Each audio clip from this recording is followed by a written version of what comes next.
நல்லா இருக்கிறீங்களாங்க? இன்னைக்கு நான் வந்து எங்கள் வீட்டில் டிஃபன் வந்து பிரேக்ஃபாஸ்ட் இட்லிங்க. இட்லி நான் கொப்பரையில் தாங்க வேக வைப்பேன். இது கொப்பரையில் வேக வைக்கும்போது ரொம்ப சாஃப்டாக வருங்க. நான் இட்லிக்கு மாவு அரிசி மாவு இட்லி மாவு பார்த்தீங்கன்னா IR20 அரிசி தாங்க யூஸ் பண்ணுறேன். நீங்கள் எந்த அரிசி வேணாலும் யூஸ் பண்ணிக்கோங்க.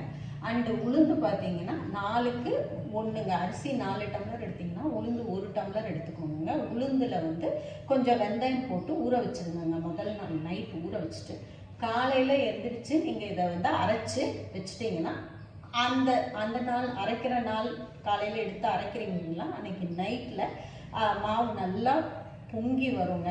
அதை நல்லா கலந்து ஒரு கிணத்துல எடுத்து வச்சுக்கிட்டிங்கன்னா ஃப்ரிட்ஜில் ஸ்டோர் பண்ணிக்கோங்க. நான் அந்த ஸ்டோர் பண்ண மாவுலேருந்து கொஞ்சம் எடுத்து இட்லியை ஊற்றி இதில் வேக வச்சுருக்கிறேங்க. இது வந்து நான் கொப்பரை இட்லி துணி போட்டு தாங்க வேக வைக்கிறது. இந்த மாதிரி துணி போட்டு வேக வைக்கிறது தாங்க.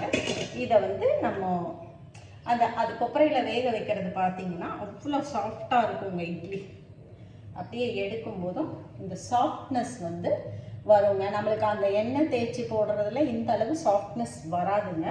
இது ரொம்ப நல்லாயிருக்கும். நீங்கள் சாஃப்டாக வேணும்னா இட்லி இந்த மாதிரி நீங்கள் வந்து பண்ணலாங்க. இன்றைக்கி எங்கள் வீட்டில் டிஃபன் வந்து இட்லி அண்டு குருமாங்க. குருமா ரெசிபி நான் இன்னொரு நாள் இன்னொரு இதில் போடுறேங்க.